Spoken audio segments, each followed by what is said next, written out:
Hello everyone and welcome back to the channel. I am Naiwal and I'm also an addict. Drink some water.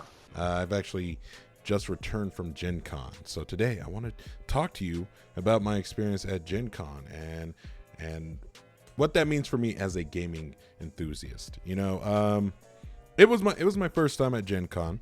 There was this bit of hesitation with it because it's not exactly an area that I dabble with my content, which, you know, that shouldn't ever justify why I do something like, oh, it's not Fallout or Elder Scrolls related. I really, you know, I have a hard time getting into that, you know, that space, which I have so many more interests outside of just Fallout and Elder Scrolls. It was a good starting place for me because at least Modiphius, they do a lot of Elder Scrolls and Fallout stuff. Bethesda works with them. Bethesda lends out their IP to Modiphius, and Modiphius has made 2 war games out of it, and we have a TTRPG system for Fallout 2D20. You know, so it's a good way to branch out, and that's exactly what I did. So yeah, going there, I didn't know what to expect. I didn't know if it was going to be similar to how I experienced things at TwitchCon, where it's just walking around, looking at booths. I mean, you know, TwitchCon is a lot of networking stuff there.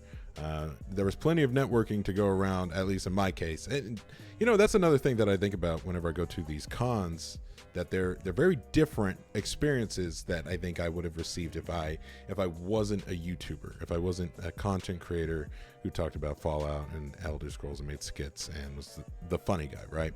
What would this have been like for me if I was going through without all of that?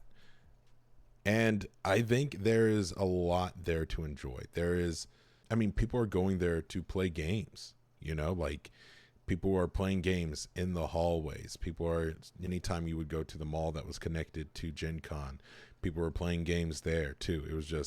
It was positive vibes. Now, keep in mind, I think a good chunk of them were Magic the Gathering players, which, you know, shade to Magic the Gathering at all. But you know what to expect when it's people playing Magic the Gathering, right? I saw plenty of other people playing other games. I saw Yu-Gi-Oh! I saw Lorcana. Lorcana was what I was like very interested in going to go check out. But it was a fun experience. So I want to talk about my week in Indiana and at GenCon. Now, shout out to Modiphius because they flew me out there, and I worked at the booth there and ran demos for Fallout Factions. So that was a lot of fun. So the first day I get to meet the Modiphius team. Shout out Matt, shout out Danny, and Chris Birch, freaking CEO of Modiphius. I didn't meet April on the first day, which April Hill, I play Fallout 2D20 with her on Mondays. We're on the Modiphius Twitch channel. So if you're ever interested in watching me play Fallout 2D20 as a Protectron, there you go. Go over there. Please do. So yeah, met the team that was going to be running the booth on the first day. So not too much had happened, which everyone I have met they are incredible people. Each and every one of you. From the Modiphius team to the people who just volunteered their time to help out the Modiphius team. Y'all are amazing, and I cannot wait to hang out with y'all again. Second day, however, put that all in perspective for me. I was there to build the booth. I was there to help them build the booth, right? And my YouTuber ass, I haven't done manual labor in a minute. Just Modiphius scaffolding right now. All right, so they got me taping down the AstroTurf because Naiwal can hold it down. Oh, hold on. No, that ain't true. It's hot in here. They weren't joking about that, bro. Oh, screwed up my finger. Little blisty. See all that? Oh, see all that? All that tile work.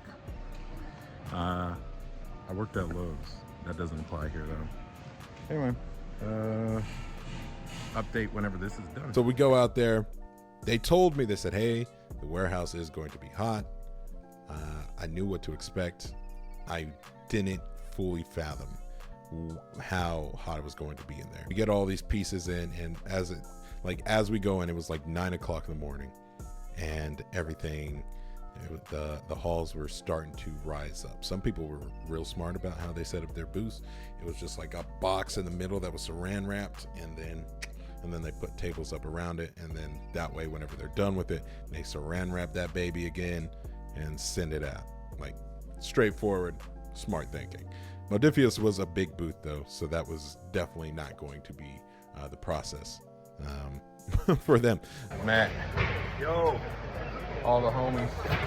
So, where would you say percentage-wise we are at? Where are we at percentage-wise? About 25%. 25%. That is what 25% looks like. We get to work. We take everything out. We pull out these rafters, these backdrops as well for a Starlight. What I'm talking about? The Boys? No. Star Trek Adventures 2nd edition has come out, and we set up the display bobblehead around a pile of Fallout factions. Process, while insane and sweaty, what we finally finished was awesome. It was during this build process that I finally met April Hill for the first time face to face. We live in the same state. I don't know why it took us so long to meet, but we are happy that we have met. And I actually have, April gave me a friendship bracelet. Look at that. Let me put that on. Let me flex it for you. Yeah, we got a friendship bracelet right there, IAmNaiwal. So cute, looks great. But yeah, we finished that, and by the end of that day, my legs and back were already killing me. All right, so it's basically done. I don't know how much percent was left. I think we're just missing some tablecloths. So now my legs are wobbly as hell. I think everyone else is spent, and it's time to take some meds and take a nap all the way until 9 o'clock in the morning. It didn't fully prepare me for what I was in for the rest of the week. Now, I should say, whenever I was like, yeah, I'll go to GenCon, I didn't expect people to like fully recognize me as like, oh, that's the guy, that's the Fallout skit guy, that's IAmNaiwal, that's whatever. But I was wrong. I was very, very wrong. I didn't realize just how much of an overlap my audience is with, just other geek culture stuff. I mean, not every one of those people were there for Fallout. They were there for Magic the Gathering. They were there for Warhammer 40K, and then they would happen to see me, and then they'd be like, Fallout guy, oh my god. We don't do that. You get 2 autograph on that. There you go. Oh, heck yeah, dude, this is awesome. You just made my whole con. Hey, man. And what was your name? Kyle. Kyle. Nice meeting you, Kyle. You have a wonderful con. Thank you so much, bro. What's it like to be famous? It's alright. And it was so awesome to me. It was very it was surreal. I've never had an experience like that, where people would stop to take pictures, and then I would sign things and say goodbye, and they'd see me again walking around at the con and just stop and I knew it. As soon as I saw you over there, I'm like, this is awesome. Yeah, that's me. I recently got all your stuff and watching through it like crazy. Amazing. talk, and it was great. It was fun. It was a wonderful opportunity to actually get to meet a lot of people who enjoy my work, and it really put it into scope because many of my days were filled, like while I was running a demo, it was at the same time I was running either running demos with people who were fans of my work, or running demos just for absolute strangers, but then someone would recognize me that is a fan of my work, and then those absolute strangers are like, oh my god, and then they check out my YouTube stuff, and then they're ending up getting pictures with me too. So it's like it's interesting how that works. I was super honored. There's a young gentleman named Chris, absolutely ecstatic to have met me. Thank you for stopping by the booth to say hi. It was really awesome, and it meant a lot to me. If you stopped by to say hi, it meant the world to me. So thank you for that. Some people were handing me bottle caps. Someone handed me some NCR books. Look at that. Gotta pay taxes on those now. Now beyond that, it was very, very busy with Fallout Factions. So, I keep bringing in what is Fallout Factions. So Fallout Factions, yeah, it's like a, like mini war game. It's easy to jump into, dude. And running so many demos and seeing how many different approaches people had. A lot of people had a tendency to kill people with sawed-off shotguns, and then the plasma pistol that was being used from one of the characters, and then the flamer I seen cook like 4 people at once. It was cool. It was a familiar subject with, it's like in the concept of Fallout, but it was a new type of game that I've never experienced before. I wanted to get into Warhammer at one point, and it was just like it was too much for me at that moment. So Fallout Factions seems to be a very easy to get into, like maybe foot in the door approach for wargaming, and I enjoyed it so much. Even though I ran like God knows how many demos, I ended up getting like miniatures for Fallout Factions, which I will show you the haul that I got, because I brought home a ton of stuff from GenCon. So just so you understand, looking at some of the other booths and what they had going on at the floor, there's so many people who are out there creating their games and making cool stuff. I've said it a few times that the IAmNaiwal channel started off because I wanted to make a TTRPG. I was like in the process of making a TTRPG, and I was looking for like play testers to see how well the system worked, where balances need to be done, and my videos took off as skits. My skit videos took off, so that's where I kind of put my focus and energy towards. I think it's very full circle because I've not forgotten what Chrono Tear is or that game concept, and I think other people have even made games with a very similar concept, and I refuse to let that dream die. There will come a day where I will get back into it, and I now have an audience of, I'm sure, plenty of people who would love to play test it. It's just a matter of getting back into it. And beyond just the booths, I met other creators there, which I gotta say, thank you to It's Anna Margaret and her friend Kat, because they were awesome. They welcomed me in open arms to this like whole new experience. This is the coolest person ever. Oh, no, this is the coolest person ever. Meeting internet friends. Yeah, I know, for real. And it's like, sure, Star Trek, sure, Fallout, but they're all the same nerdy fandom. Anna Margaret, she introduced me to a lot of cool people as well. She's just awesome. She was a really fun person to be around, and I look forward to any potential collabs in the future. Anna Margaret, I mean, hey, we don't live, it's like our states are pretty close. I mean, we make it happen. I don't know. Shoot, hit me up. You like Fallout? I'll get you into Fallout. You help me get into Magic the Gathering again. I say content creation is a hobby to a degree. It's obviously my job now, but it's like, it's still an expensive hobby. Now I got freaking minis. The paints on these dudes, that's not cheap. What is an easy hobby? Walking around and bird watching. Next time I get into a hobby, it's going to be bird watching. Something that requires $0 entry fee. That's what I need. I also got to meet Utahime and Durlath, who are also in the Fallout 2D20 stream that I do. And yeah, no, it was just like a big old family gathering. It was real fun. It's just like we were all also just like so busy we didn't get to hang out with each other as much as I would have liked personally. I think I need one whole day of dedicated time with my friends. you know, time management, not the best thing for me, and working as an IAmNaiwal. Also, Modiphius, hear me out. For as busy as I was, I think maybe we just need a IAmNaiwal booth attached to Modiphius. Do I have to pay for that? Or can we just like... Anyway, time to show you the haul of stuff that I got.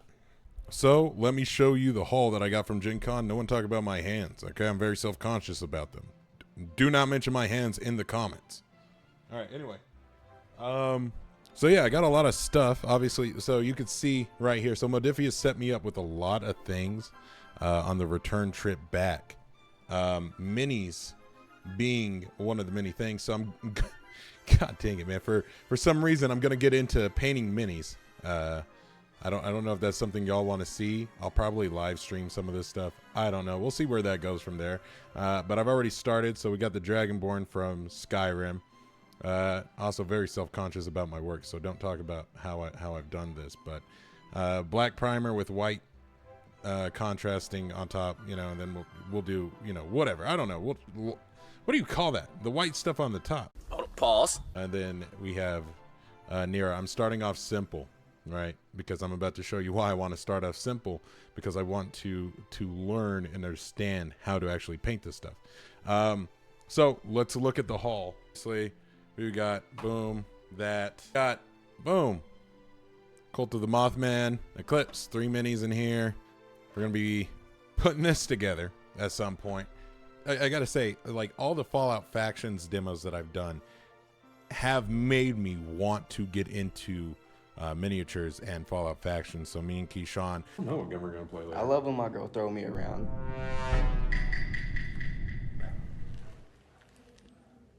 I'm gonna need you not to act so casual about this. It's a fun game. It is a very fun game. If no one's ever done any kind of like wargaming stuff, I recommend jumping in with Fallout Factions. Not a sponsor at all for this video. It has left such a good impression on me. I will sing Fallout Factions praises from the mountaintops. Okay. With that, we also have the T45 heavy armor, 3 minis in there. TVA. Oh my God. What are they called? TSA. The TSA absolutely smushed the hell out of this box, so I hope everything's okay in there. But the reason why I've got these comboed is because so Modiphius has released like a get you buy thing for factions, specifically like for the Brotherhood of Steel, the Raiders, Survivors, Cult of the Mothman, and I think there's one more that I'm Raiders, Survivors, Brotherhood of Super Mutants, as well as Super Mutants. There you go. So yeah, you can actually take these minis and bring them into factions. Matt, awesome guy from Modiphius, he told me having these guys in factions would wipe the floor with the Raiders. So I was like, oh. So I don't know. At some point, I might bully Keyshawn with these guys. I don't know. We'll have to see. I got the Disciples as well for Fallout Factions. The Disciples were real fun. So, like, we ran the Disciples in the demo, and they were real fun. I gotta say, the Syringer, my opinion on anyone using the Syringer, I don't know why it's so ass. In my opinion, it is very ass. So I might set this guy up to be bait. We'll have to see, because they got Fallout Factions has campaign rules, so like these guys will get better as you play. So who knows? I could be completely wrong. Maybe if this guy is just leveled to hell, he might actually be worth something. But as it stands, cannot stand the Syringer. We also have the Hollywood Heroes. Hollywood Heroes. Obviously, it's the characters from the show, right? It's characters from the show. Maximus, Lucy, the Ghoul, and Dogmeat. You can actually hire them on in Fallout Factions as mercenaries to play for your faction. So if I don't like this dude here and like a couple of others, I could just be like, okay, we're just gonna take Lucy, because I mean it's Lucy, right? So there you go. All right, so the big mamma jamma. I've been holding this one off because I mean, No other way to put it, but it's cool. Yeah, boy. Only together Yeah, can we bro. stop the spread of communism. Liberty Prime, buddy. And I don't know if he's in the rule set for factions. If he is, just solely run Liberty Prime. Holy crap! Look at that, 170 millimeter base. You know what? I don't know how big this thing is supposed to be, so I think we should find out. All right, in honor of Fallout London, I'm gonna open it with a butterfly knife. Cool. Oh my god. Oh my god. Yeah, look at the base. Oh, he's massive. There's no way. Any butthole pulls this out during Fallout Factions, because okay, let's go ahead and let's take this for scale. Let's take the Dragonborn. The Dragonborn can sit on his base. Oh god. Oh, that's silly. That is silly. Okay. So there's his feet. His feet are a part of the base. That makes sense, actually. Holy crap. Yeah, I'm really gonna have to paint this part first, I feel like. No, you gotta paint it all at once, right? Surely. Okay. I don't know how y'all would recommend going about this if you guys paint miniatures. Y'all let me know. I'm new to this. Yeah, so this is definitely gonna be like the last thing I do. Holy smokes. Interestingly enough, for the longest time, I didn't actually have these books, but I do play, oh my god, sorry, Dragonborn. I do play in the Modiphius Fallout 2D20 live stream. It's usually on Mondays over on their Twitch channel. Man, my knuckles look red. I promise I didn't hit the wall or anything. Okay, I promise. And then we have Winter of Adam as well. Yeah, for this, while I was at GenCon, I actually got to speak to the lovely Dot Steverson, who gave me a lot of insight to many of the, like, I don't know how much of this I should be looking into, because this is like, we're still playing in this campaign right now on Modiphius, so I'm like, I try not to spoil myself too much. But yeah, Dot Steverson, she told me a ton about like the various inspiration for Winter of Adam, because Winter of Adam is supposed to be like a prequel to the events that happen in Fallout 4. So like there's a lot of explanation that happens about like, oh, why is there barely like any settled areas in Boston? Why is there like a huge lack of food? And like a lot of that is explained in the Winter of Adam. So I'm hoping that someday I can do an interview with Dot, and we can go through Fallout 4 and Winter of Adam at the same time and kind of go like, oh, so this inspired this, and get some background details. Because the stuff that she shared with me already, I was losing my mind, because I was like, that makes so much sense. That is really, really clever. And for those of you that don't know, this is considered extended canon until Bethesda says otherwise. Thing that I came home with, Star Trek Adventures. This is the second edition book that came out. I think the first time it was ever sold was at GenCon. There was a huge buildup for it. You guys may or may not judge me on this, but I know nothing about Star Trek. Absolutely zilch, nada. And I want to play this. I am just afraid to run it because of how much I know nothing. So I am hoping at some point I can get one of my friends to run it, or I can join another game online where someone else who knows the source material can run it, or at the very least I'll sit my happy ass down and watch however many years of Star Trek to finally understand and then run it myself. So whew. Okay, so last thing I want to show you is the deck of mini dice by Foreteller. The way they describe it, 60 cards, endless possibilities, system agnostic, rules, homebrew, games, more. For more immersive tabletop experiences, foretellergames.com. So what this is so like in, let's say, you know, we got Fallout 2D20. We have these dice here, right? So in Fallout 2D20, they'll be like, okay, so roll us 2D20s, match at and below your combined like special stat and the skill value. So, you know, say I had perception 9 and then like 4 in pick locking, at or below 13. So that would be 2 successes right there. So that's just, you know, rolling dice. However, with the deck of mini dice, what you can do is you can draw and draw. So we see here we have 2 cards. We look at the D20s, you have 13 and then a 3. So I didn't get 1 success, but I did pass with this one. So what you could do is, yeah, you could of course shuffle your cards back into it, but if you wanted to leave it more dramatic, you can put the cards off to the side. So as you are pulling, your options are becoming more and more limited until like eventually like the artist actually wrote on this card, Ian, you failed. They are all ones. Critical failure right there, buddy. But alternatively, sometimes you want to roll low, you know. I don't know how many people would use this at their table. I am really fascinated with this concept.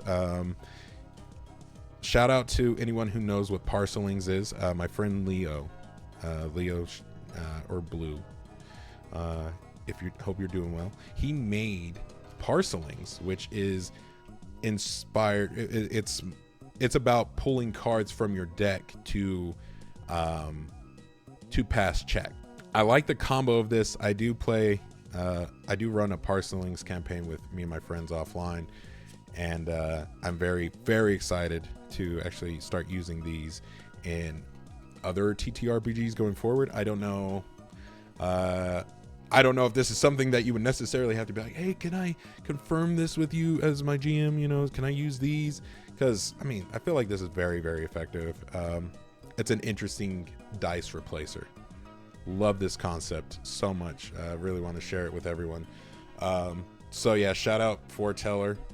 Go check them out. Look, we get it right there. Look, you can put your phone right up. Look, you can take a screenshot of that and then go check out the website. And then when you get your copy, be like, hey, Naiwal sent me. Okay, not a sponsor, to be clear. None of these sponsors. These are all just things that I'm really interested in. So yeah, that is the haul for GenCon. That was my first GenCon ever. I'm very proud of what we've gotten here today. This is so cool. I now get to branch out and try painting miniatures. Something I never thought I'd do, because I didn't really have like an interest in it at first, but now I'm just like, after watching so many videos and then playing as many rounds of Fallout Factions, I want to. There's something so nice about creating or having a craft that is just like, you sit down, you paint, you put in your effort, and then you have a thing. You really actually like care about these minis a little bit, you know? So yeah, I'm excited to get into that.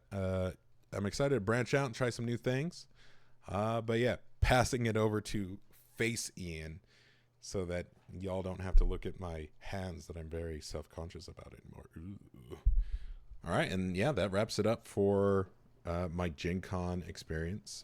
We tore down the booth, said our goodbyes. It was sad. Amy, miss you. Ted, miss you. Matt, miss you. Danny, miss you. April, miss you. Chris, miss you. Other Chris, miss you. It was fun. Obviously, I brought home a lot of things, and I'm interested in trying new things with this as well. And I hope y'all are interested in it as well. I'm always saying I'm interested in trying new things, and it's true. It's but you know, it's nerve-wracking. I'm known as the Fallout guy, right? So am I allowed to try some other things? Is that cool? I mean, I like skits. I like making skits. And there's lots of things I like to make skits about. So, mutual agreement. Yeah, so next time I go to GenCon, I'd love to see you there. And if you are going to GenCon next year, if this video maybe swayed you to want to go check it out by any means, then let me know. Let me know in the comments. If you went to GenCon, tell me what your favorite thing that you did was at GenCon, so then I can keep an eye out for it next year. Cool. Coolio. And until the next video, remember, be kind to yourself, be kind to others, say something nice to someone, compliment someone's hobby this week. Yeah, let's focus on hobbies. You got someone who likes to collect shoelaces, be like, hey man, I think your shoelace collection is really cool. Really cool. If they start collecting other things, that's like, biological organisms, maybe don't compliment that. And I'll see you later.